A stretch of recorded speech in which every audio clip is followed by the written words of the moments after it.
The air in Luigi's was tinged with the rich scent of garlic and basil, the kind of aroma that instantly warms you from the inside out. Tom and I were tucked into our favorite corner booth, the one with the slightly wobbly table and the view of the kitchen. It was our 5th anniversary, and we were celebrating the only way we knew how. With too much pasta and an ambitious bottle of Chianti. Remember the tiny trattoria we stumbled into in Rome? Tom's eyes sparkled under the dim lighting as he reached for my hand across the table. I laughed, squeezing his hand. How could I forget? You tried to order in Italian, and we ended up with enough food to feed us for days. It was a simple evening, but it felt like home. Our life together was built on moments like these, comfortable, familiar, and filled with love.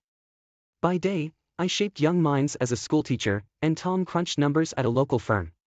By night, we were just Sarah and Tom, sharing meals and dreams on our well-worn couch. Weekends brought our eclectic group of friends together in our backyard.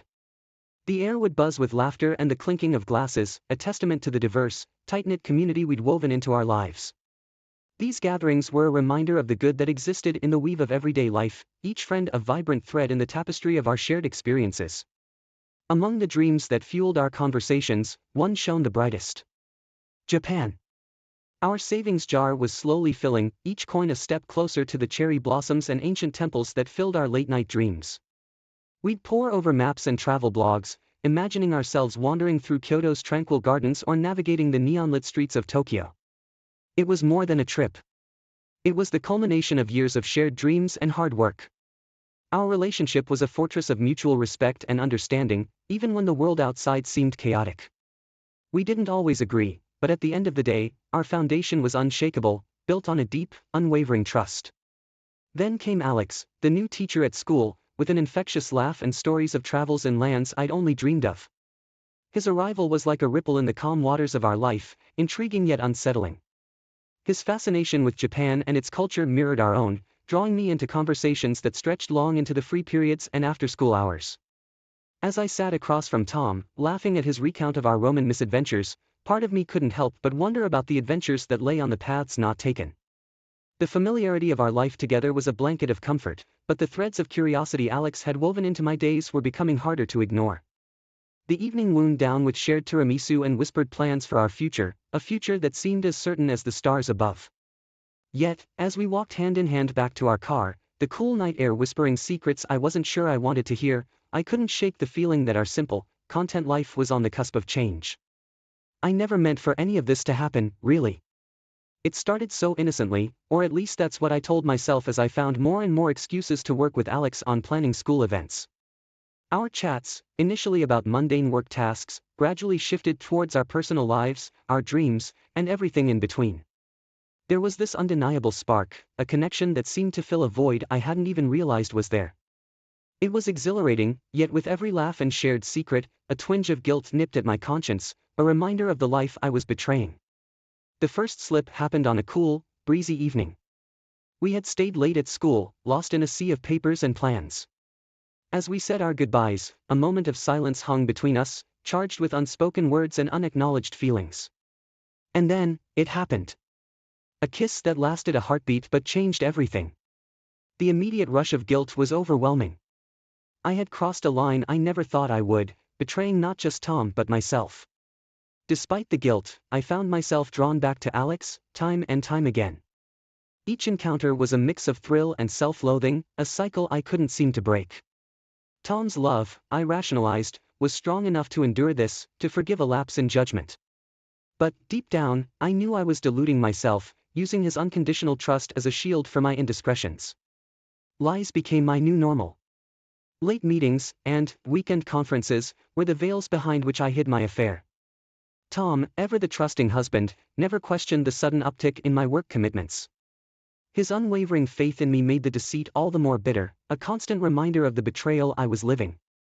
The close call was a jolt back to reality.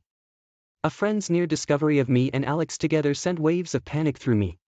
The elaborate lie about a school project that tumbled out of my mouth felt like the lowest point of my deceit. The look of belief in my friend's eyes was a mirror to the lies I had woven, a reflection of the stranger I had become. Tom's trust, a beacon in our marriage, now felt like a weight. His support and love, once my greatest comfort, now served as a reminder of the depth of my betrayal. The guilt was a constant companion, gnawing away at the facade I had built around our marriage. Yet, even as I drowned in remorse, the thought of ending the affair seemed impossible, a solution always just out of reach. The discovery of the hotel receipt was an accident, a moment of carelessness on my part. Seeing Tom holding it, confusion and hurt clouding his eyes, was a gut punch. He thought it was a surprise I had planned for us, a testament to his unwavering faith in me and our love. The innocence in his speculation was a stark contrast to the reality of my actions, a reality I was nowhere near ready to confront. The lie I told him then, about a potential school retreat, was perhaps the most painful of all, a lie that widened the chasm between the life we shared and the one I was secretly living. The moment I saw Tom's face, I knew everything had changed. The air was thick with tension, his eyes searching mine for answers I wasn't ready to give.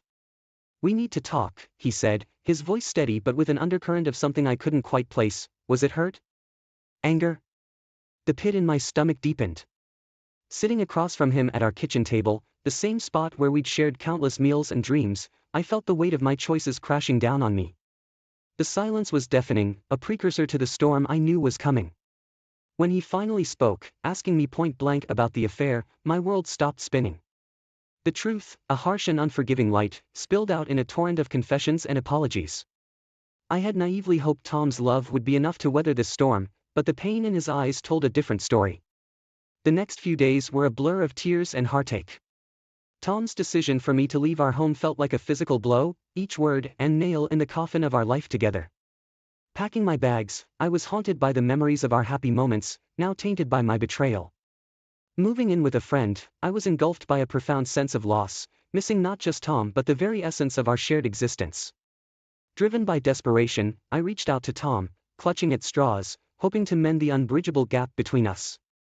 But my attempts were met with silence, a void that echoed my fears and regrets.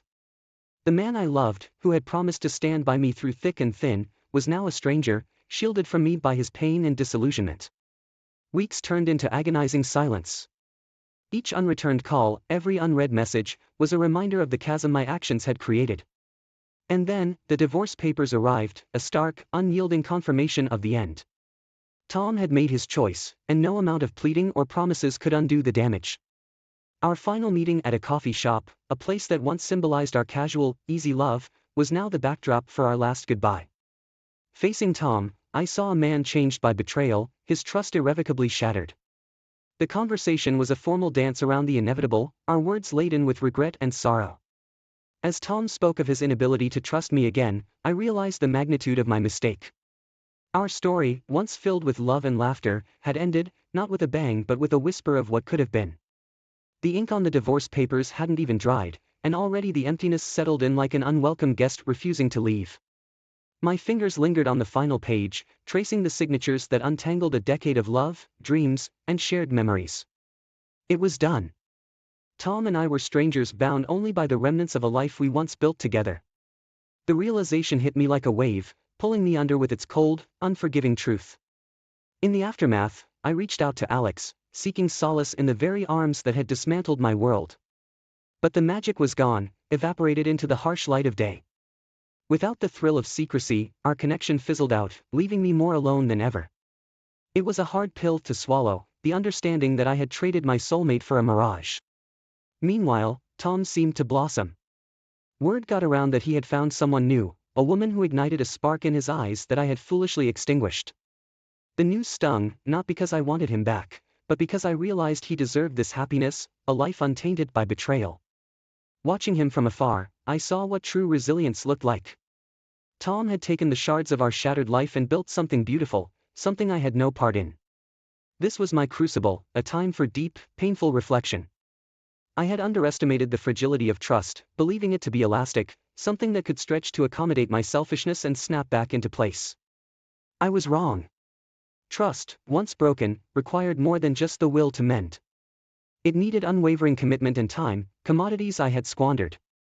Vowing to never make the same mistake again, I threw myself into personal growth. I read, attended workshops, and sought therapy, anything to understand the why behind my actions and ensure they never repeated. The lesson was clear. The allure of newness could never compare to the depth and warmth of a committed, loving relationship. I had chased a spark only to find myself in the dark. Work became my refuge, the classroom a place where I could make a positive impact, even if just for a moment. I focused on being the best teacher I could be, hoping to offer guidance I had failed to follow myself. My students, with their hopes and dreams, reminded me daily of the person I wanted to become, someone worthy of respect and love. But isolation followed me like a shadow. Friends we once shared sided with Tom, their invitations drying up as the news of the affair spread. Each missed gathering was a reminder of the cost of my actions, the price of momentary pleasure.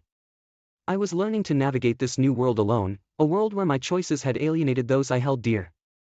In this solitude, I found a bitter freedom, an opportunity to rebuild from the ground up. The journey was long, filled with moments of despair and glimpses of hope. But in the silence of my choices, I discovered a resilience I didn't know I possessed. The road to redemption was mine to walk alone, a path paved with hard lessons and the promise of a better tomorrow. I never thought the act of packing a single suitcase could feel like tearing pages out of my own life story. But there I was, folding and refolding clothes, as if the act could somehow smooth out the wrinkles in my heart. The finality of signing those divorce papers had left a void, a stark reminder of what I'd lost and the price of my mistakes. The aftermath was a blur, a series of motions and emotions I navigated like a ship lost at sea, desperately seeking a lighthouse in the fog of regret.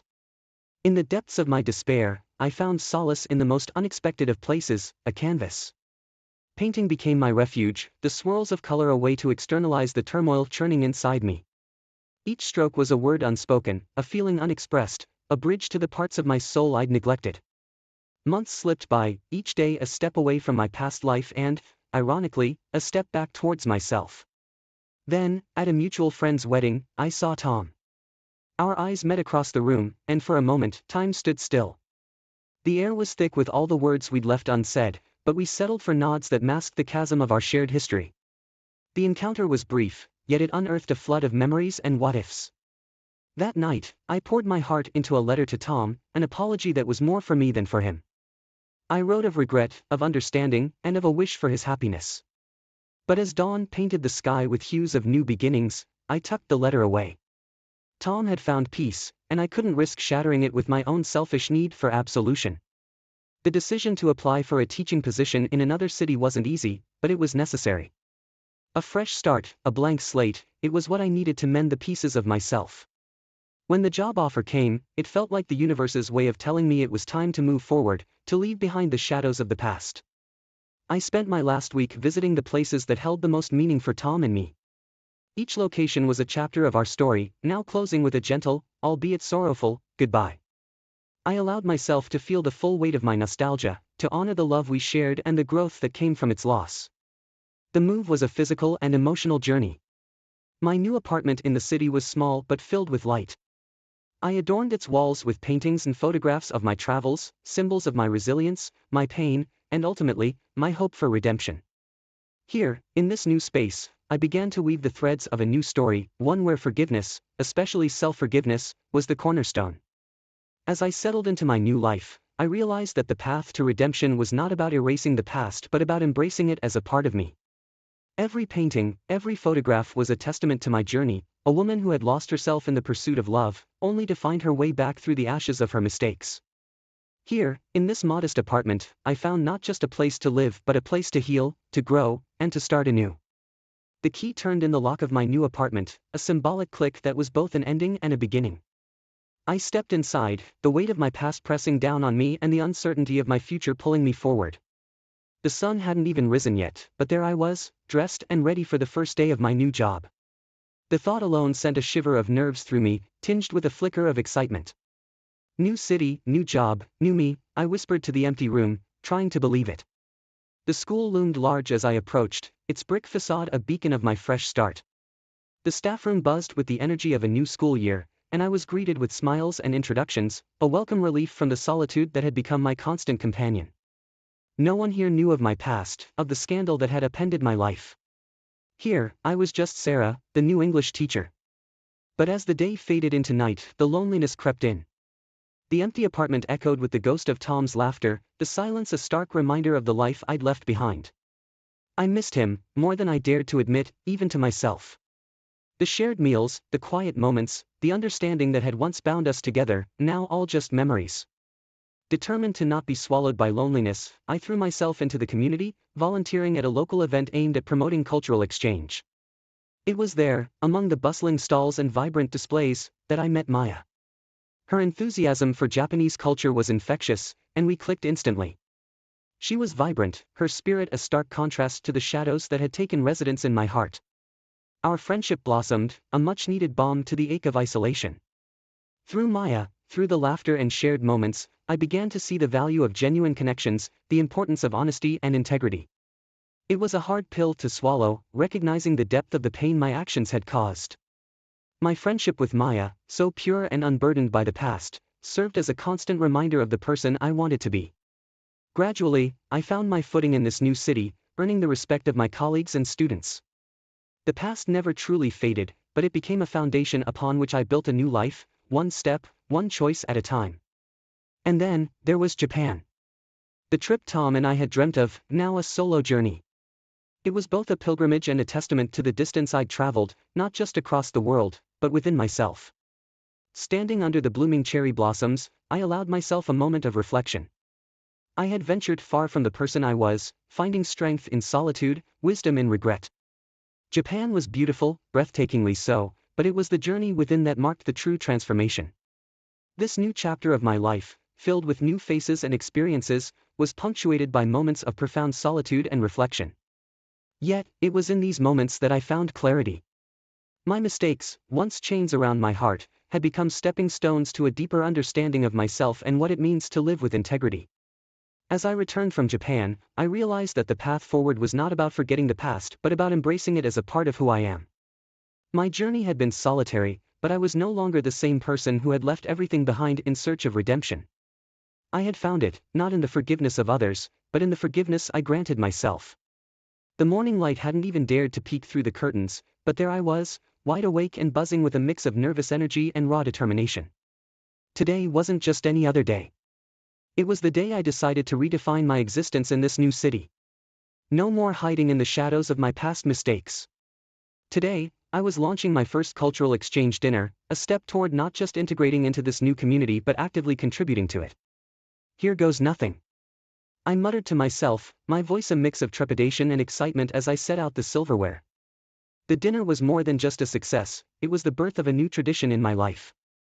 Conversations flowed as freely as the wine, and the warmth of new friendships filled my once cold and lonely apartment. This was just the beginning.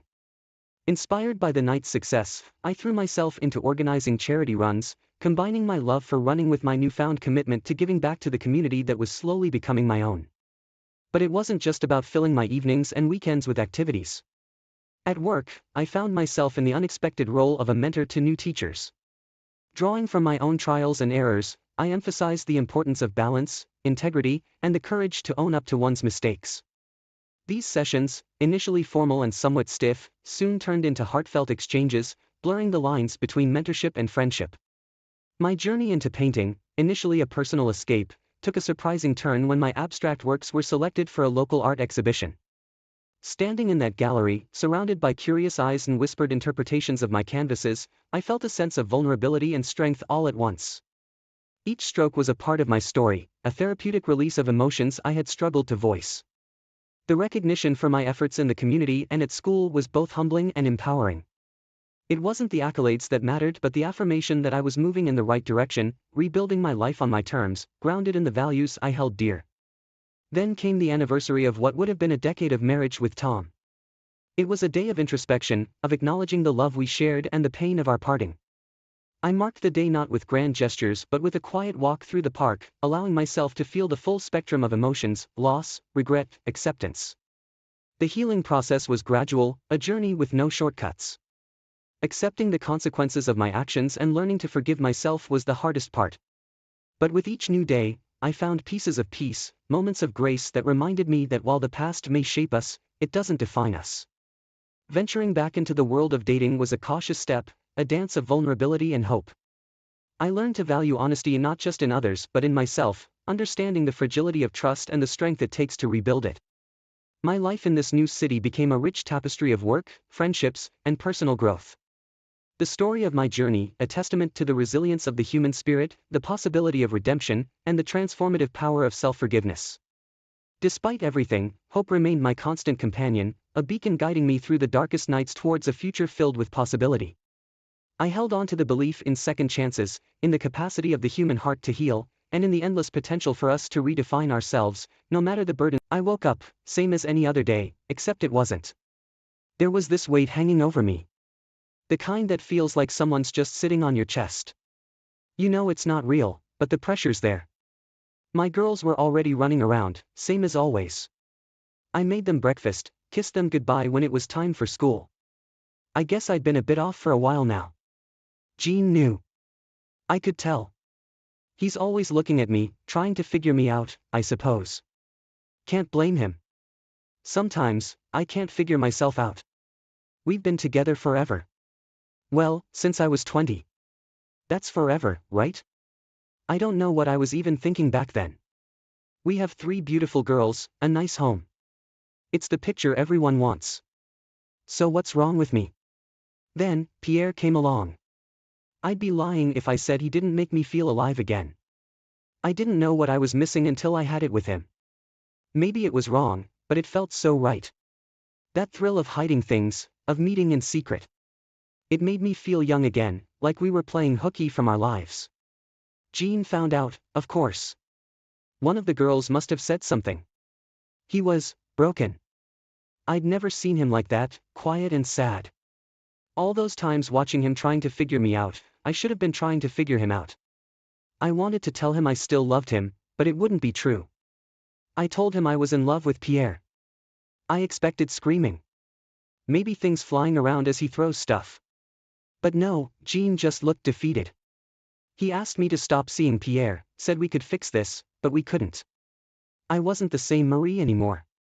Funny how all this started with me feeling stuck, and now here I am, stuck somewhere new. Pierre wasn't happy about all of this either. Turns out, secrets make him just as uncomfortable as they do me. Sophie, his wife, found out too. I think she was always kinda suspicious, women usually are. Pierre called me yesterday, said he couldn't leave his family, said he needed to focus on his daughter.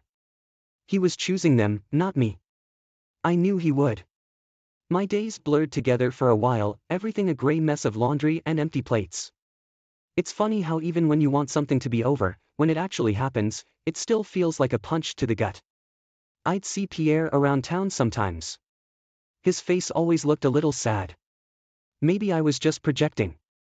But knowing it was over, that I couldn't just call or text or run into him, that was hard. Jean tried to get me back. He'd bring flowers, cook dinners. It was sweet, and part of me felt guilty. Not guilty about Pierre, but guilty that I'd hurt my husband so badly and still couldn't go back on what I'd said. I'm sorry. I'd tell him, but I can't pretend anymore. We ended up having one of those ugly lawyer meetings you see on TV. Only, ours was quiet and sad, nobody yelling. Just a bunch of papers and polite talk while you're dying inside. That's the thing about real life, the big moments aren't loud like in the movies.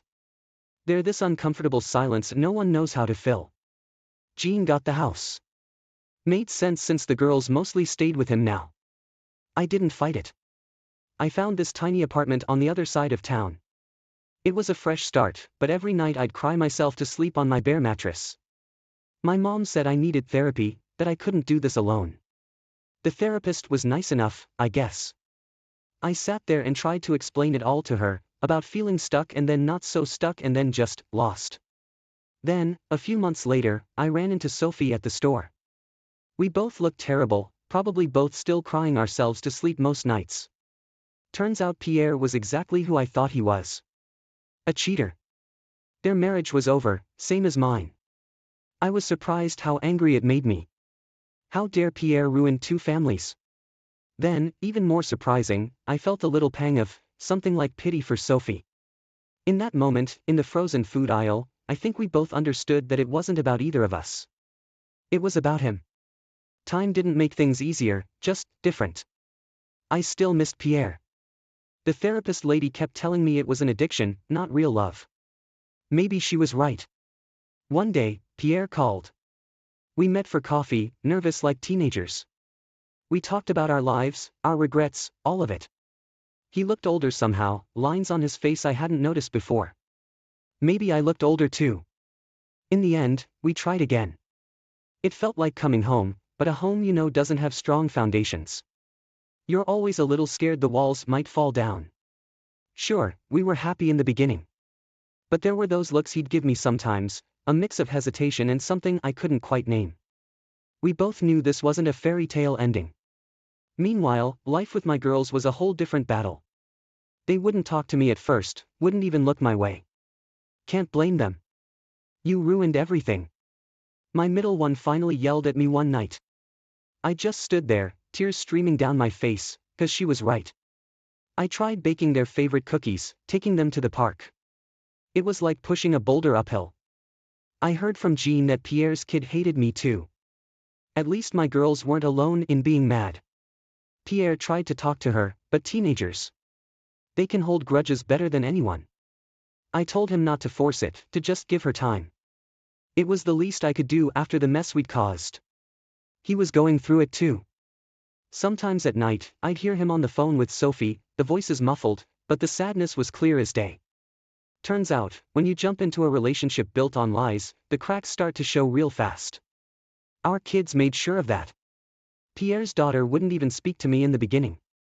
My middle one started acting out, backtalking, staying out late, getting into fights at school. It was like all her anger and confusion had to come out somehow. Then his daughter started pulling similar stunts, and that's when it hit me that we couldn't just pretend to be one happy family. We tried therapy, the kind where the kids shout and you awkwardly try to hold everything together. It helped, kinda. At least the yelling was somewhere other than our kitchen. I won't lie, there were days when I wanted to scream at Pierre, "This is your fault." But the kids needed us to be adults, even when we felt like kids ourselves. News came along that Jean was seeing someone. Alice, her name was. I saw them once, at the grocery store of all places. They looked normal. Happy in that simple way that makes you feel a little sick inside. Sophie got a boyfriend too, David. I guess everyone was moving on, weren't they? Pierre and I talked about it. We joked about double dates, but there was this sadness underneath. Like, this wasn't how it was supposed to be. He'd say things like, if we had met under different circumstances. As if that mattered now. We were here, stuck in this messy life we'd made. One night, he looked at me from across the dinner table and said, maybe this is our second chance. Maybe we can get this right. I knew what he meant. A wedding. A fresh start. Try to erase the past. Part of me wanted to laugh, to say, what fresh start? We're standing in the rubble. But somehow, the words that came out of my mouth were, yeah, maybe we can. The wedding was, well, it was a wedding. Not the big white dress kind I had all those years ago with Jean. We did it at the courthouse, our kids with us and a few friends. His daughter gave me one of those half smiles, but at least she was there at all. My girls seemed mostly bored. Later, eating cheap cake off paper plates, Jean's girlfriend, Alice, hugged me. It felt weird but sincere. I think she understood that even in this whole mess, I didn't wish anyone ill. It's life, you move on the best you can. Pierre and I got this little house not too far from where we both used to live. It needed work, but I liked the idea of fixing it up together. We painted the living room this soft blue, and for a while, it felt like maybe this was it. A real family. The honeymoon was the real bright spot, though. Hawaii. Never thought I'd see it. We swam, hiked, even tried surfing, though we were terrible at it. Lying on the beach, his hand on mine, I finally let myself believe maybe things would be different this time around. But real life isn't a 2-week vacation. Getting back, his daughter was still distant, my girls and I still had those strained conversations. We did family dinners on Sundays. Pierre and I would put on a good face, but sometimes I could swear his daughter would look at us with this disgust. She wasn't wrong, was she? It made my stomach turn. The fights with Pierre weren't loud ones, more like simmering resentment under the surface. Over stupid stuff. Dishes left in the sink, who mowed the lawn? It was like all that baggage from our past lives, all the guilt, was too heavy to keep hiding. One night, I was sobbing at the kitchen table, and he just said, "This isn't working, is it?" And I knew it wasn't. It's funny, how even when you're the one ending things, it still feels like a punch to the gut. The relief is there, but underneath it all, there's still sadness. After Pierre moved out, that emptiness settled in again. It was different this time. Not the desperate kind I felt right after Jean left, but a quieter emptiness. Then the invites came. Jean and Alice were getting married. A big wedding, with flowers and a church and everything. I put on a brave face for my girls. I'm happy for him, I'd say, but I knew they could see right through me. Sophie's invite came next. Similar deal, a whole weekend thing at some fancy location. I got drunk at my kitchen table and cried when I got that one. The worst part was seeing Pierre at the weddings, forced polite smiles and small talk while the couples beamed, proof that happily ever after could exist, just not for us. Each time, I'd leave feeling that emptiness grow a little bigger. I wasn't jealous of Jean and Sophie. Okay, maybe a little. But it was more like this sinking feeling that I'd messed up my chances at happiness. We had the kids on rotating weekends, this awkward dance of custody agreements and shared holidays. There was a lot of forced normalcy, and every time I saw Pierre's face, that hollowness inside would spread. My therapist said to give it time, but time felt like the enemy. With every year that passed, the hope of finding someone, anyone, slowly faded. Maybe this was it for me. Maybe I was one of those people who just keeps breaking things and never gets to fix them. You know that saying, be careful what you wish for. It should have been flashing in bright neon lights in my head. Because wouldn't you know it, I got pregnant. An accident, Pierre called it, but that emptiness I'd been feeling. I think a little part of me wanted to fill it. Maybe I thought a baby could bring us back to that honeymoon feeling. At first, it was okay. The sickness wasn't too bad, and my girls were excited to have a baby brother. That gave me a boost of optimism. But then, the problems started. Constant nausea, doctor's appointments, and Pierre always had some excuse, a late meeting, a business trip. I got that he was busy, but it felt like I was doing this alone. The worst was the bed rest. Doctor said it was high risk. So, I'm stuck on the couch for months, watching my belly grow, and the space between Pierre and me growing too. He'd come home late, smelling of that perfume his secretary wore. That made the doubts creep in, even when I wanted to push them down. Finally, the baby came. A boy, we named him Ben. Holding him, this tiny perfect thing. It made some of that resentment fade. Pierre seemed happy too, but that honeymoon feeling? It never came back. New problems took its place. Money was tight. The baby cried all the time. Sleep became this mythical treasure that neither of us could find. Our arguments weren't even about the affair anymore, just stupid stuff. Dishes in the sink, who's changing the next diaper? Under it all, though, was this unspoken thing. We both knew that another kid wasn't going to fix this. He looked at me sometimes, and it was like he saw a stranger, a tired version of the woman he'd run away with. Some nights, I couldn't even recognize myself. It started with those little things, the kind that gnaw at you. Pierre being extra careful with his phone, coming home with his shirt smelling like her perfume again. My gut told me something was wrong, even when I didn't want to listen. Then one night, I was scrolling through his messages, stupid, I know, but there it was. Texts from Sophie, not about their kid, but personal stuff, asking how he was doing. When I confronted him, he went quiet at first, then defensive. It's just about co-parenting, nothing more. Liar, liar, liar. All that guilt, the whole reason we broke up their family, was it for nothing? It felt like a sick joke, the kind the universe loves to play on me. The house became this war zone. The kids fought non-stop. All three of my daughters were angry, and his acted like I was a monster. Every day started with yelling and ended with tears, mostly mine. Sleep was impossible. I felt myself unraveling, but I didn't know where to turn. Then one night, Jean called. It had been years. He just asked if I was okay. Heard some rumors about me and Pierre. It all came spilling out, the fights, my suspicions, everything. His voice was soft, and for a moment, it was like we were back together before all the bad happened. He didn't say, I told you so, just listened. Pierre found out, of course. Saw some text from Jean on my phone, blew his top. Called me a whore, the whole 9 yards. It was like all his anger, at himself, at me, just exploded. When I refused to apologize, he kicked me out. Said the house was his. That night, I drove to Jean's. It was pathetic. Showing up on his doorstep, suitcase in hand, tears streaming down my face. But he let me in. Made me some tea. I slept in his guest room, and for the first time in ages, it felt quiet. Of course, in a town this size, the gossip spread like wildfire. Did you hear about Marie, the homewrecker? Kicked out by her husband. People at the grocery store would look at me like I had a disease. This had become my life. A broken mess that everyone got to watch like a bad soap opera. Lawyers. Courtrooms. Custody hearings.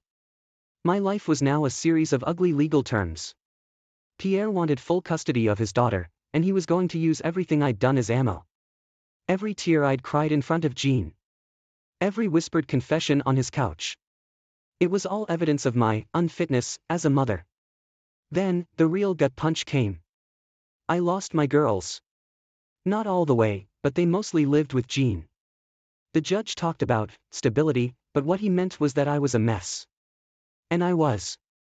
Crying in my car, waking up shaking. It was all on display for the world to judge. Jean tried, I give him that. But I was this black hole in his house, sucking in all the light his new life had. One night, he sat me down. I care about you, Marie, but this. I can't take it on. It's too much. Too much. That's what I'd become. My job let me go. Something about how the gossip was bad for the company image. It was like all the pieces of my life were crumbling around me. My apartment got smaller and dingier. Sometimes dinner was a bag of chips because it's what I could afford. It got worse. Sophie came after me next. Seems Pierre wasn't being the best dad after all. Too busy being angry to actually parent. So she used my whole situation against him in court, and she was winning. This was rock bottom, I thought. But you know what? It can go even lower. Turns out there's a whole world of rock bottoms. Each one worse than the last. First, Pierre lost it all too. Turns out, screaming at your ex in front of a judge doesn't help you win custody cases. Sophie got full rights to their daughter, and the smug look on her face in court. I wanted to scratch it right off. Pierre blamed me, of course. Said I ruined his life. Swore he'd never speak to me again. Which, to be honest, wasn't the worst thing in the world. But I still had lower to fall. The stress, the shame. At first, a few glasses of wine helped me sleep. Then it was a whole bottle, then even more.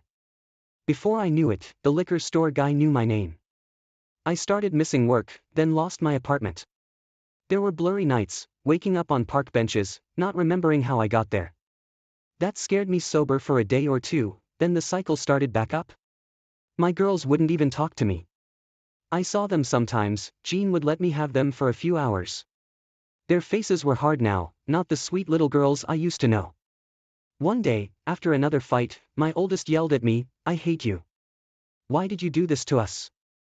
I had no answer. The worst night came when I passed out behind a dumpster.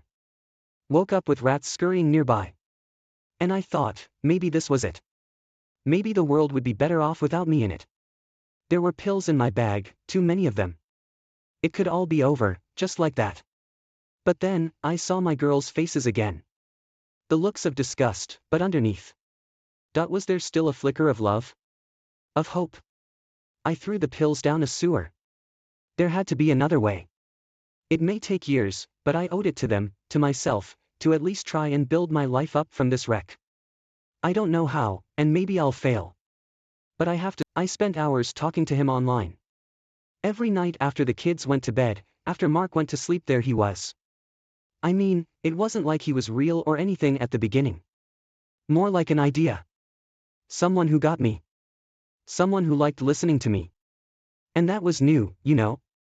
Mark stopped listening to my little dramas at work, my frustrations, that was years ago. Not that I blame him, of course. It's boring stuff. But this guy, I don't know, his name is Philippe, and he just got me.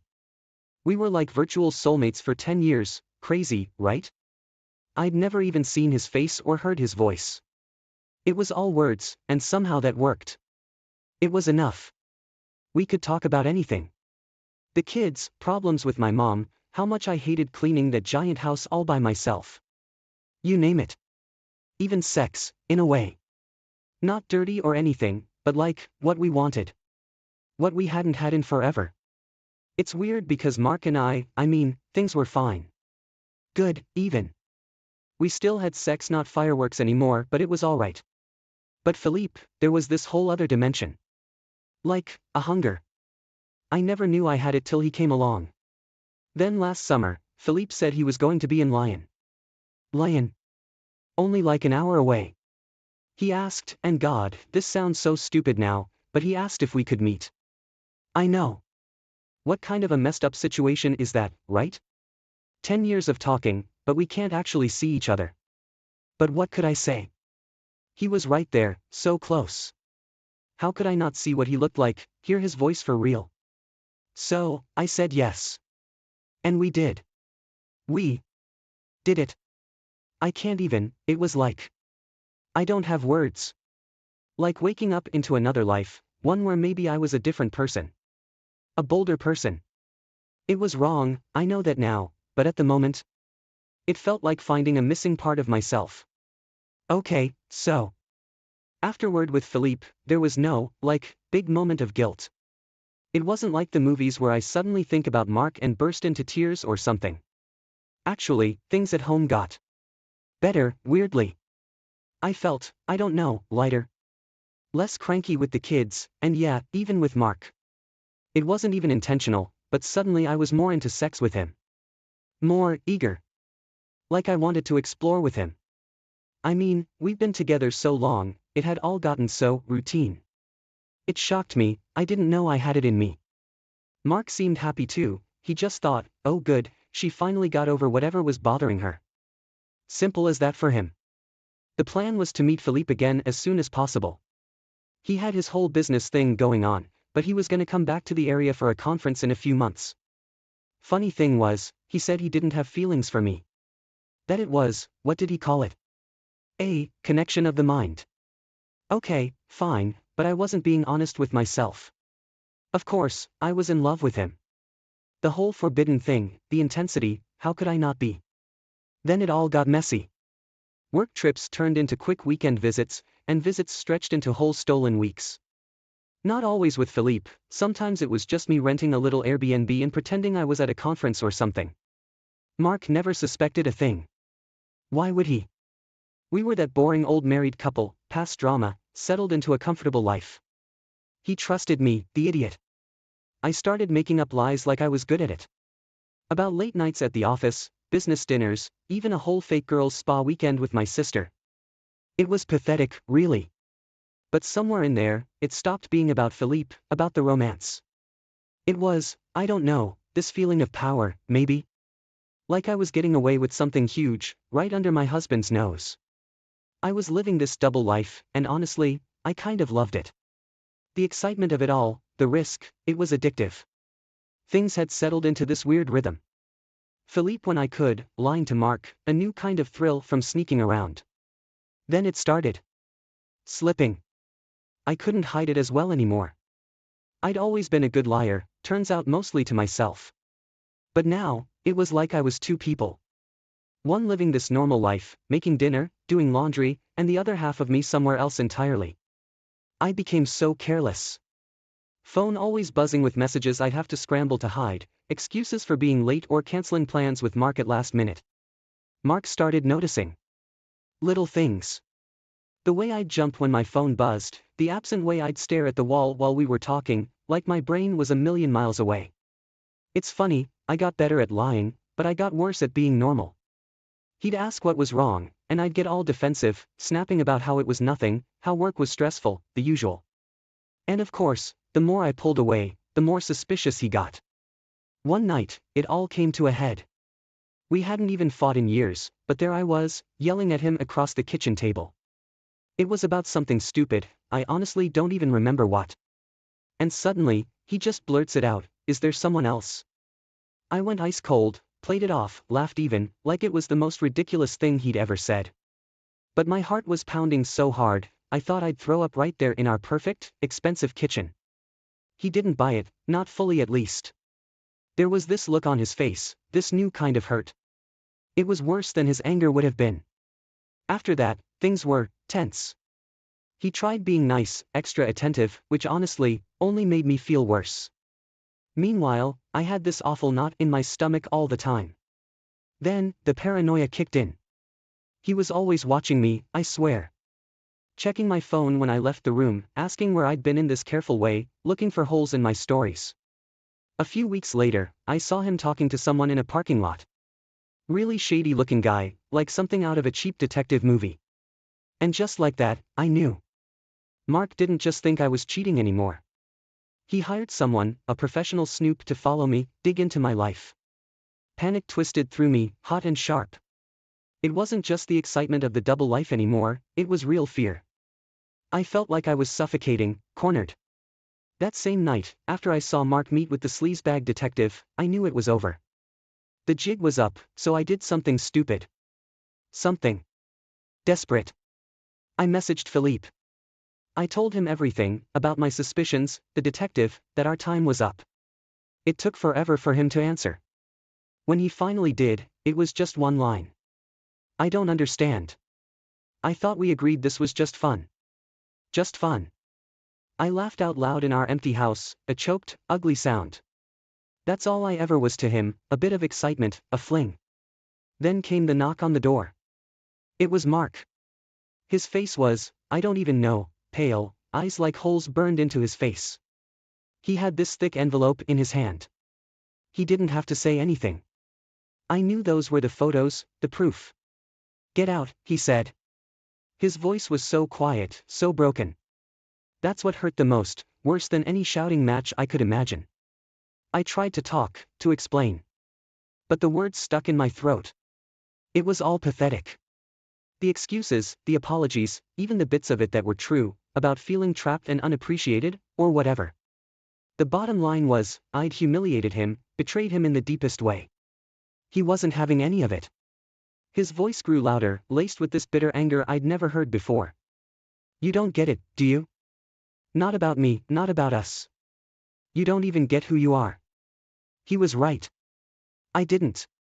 He thrust the envelope into my chest, knocking me backward. He didn't have to say it.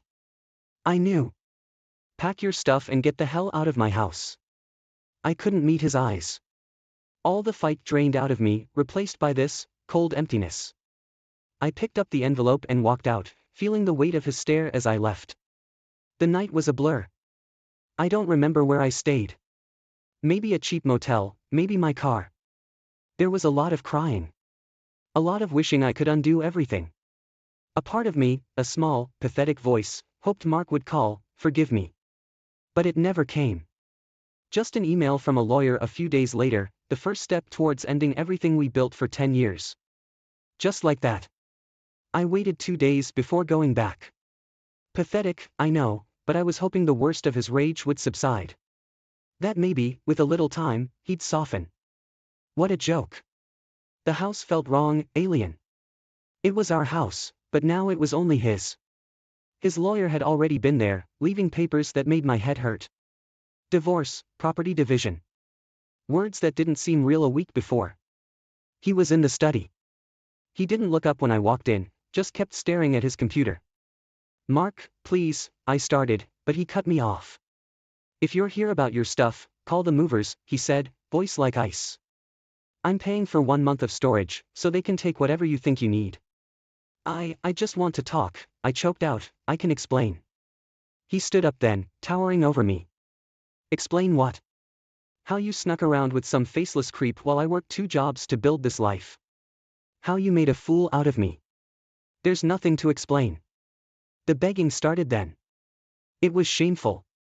I pleaded, I cried, I promised anything. Change, therapy, whatever he wanted. It didn't make a dent. He'd shut down entirely. I learned then that forgiveness isn't something you can force. People talk about closure, but that's a lie too. There's no closing this mess, just the gaping absence where our life used to be. He wasn't just divorcing me, he was exiling me. My friends, his family, most took his side, and who could blame them?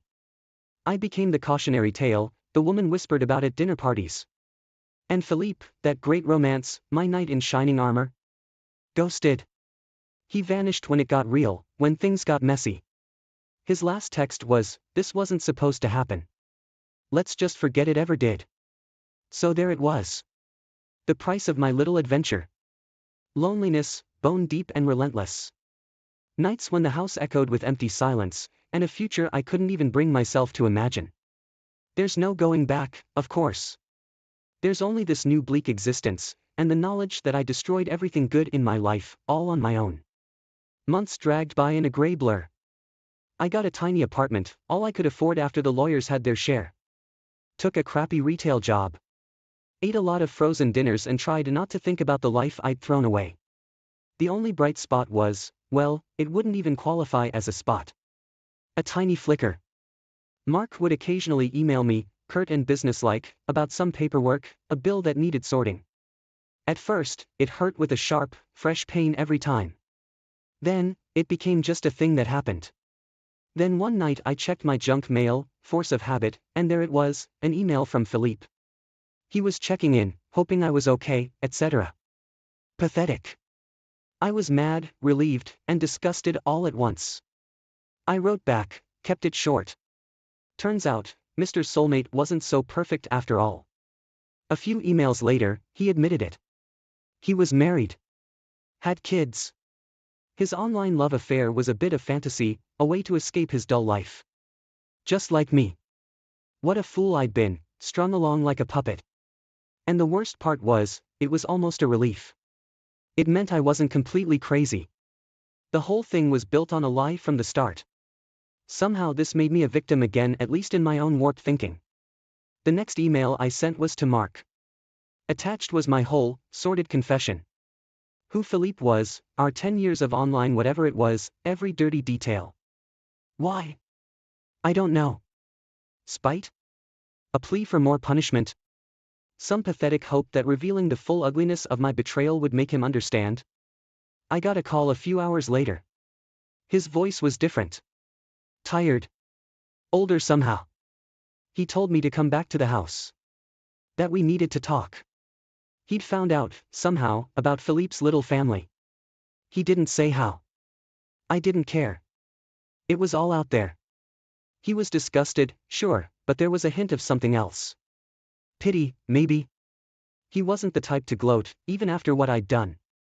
Why didn't you leave, if you were so unhappy? He asked. That was the million-dollar question, wasn't it? The one I still don't have a good answer to. We talked for hours, and when it was finally done, it turned out the answer didn't matter as much anymore. He said he could try to forgive me. Not that it would ever be the same. But try. For some reason I don't deserve. Something in him couldn't just write off 10 years completely. Foolish, probably.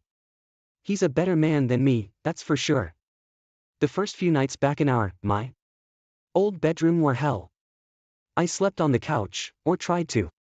Mostly I just stared at the stupid floral curtains and thought about every lie I'd ever told in that room. Every time Mark was asleep beside me, trusting me completely, while I was sneaking around with that creep.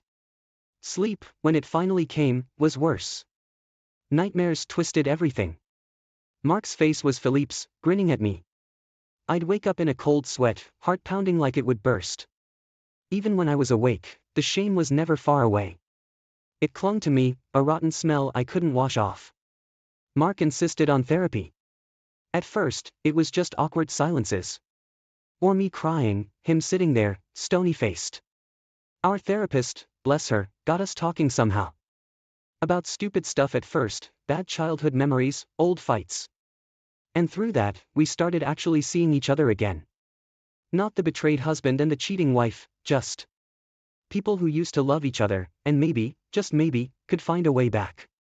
Then the bomb dropped, Philippe's wife found out, I don't know how.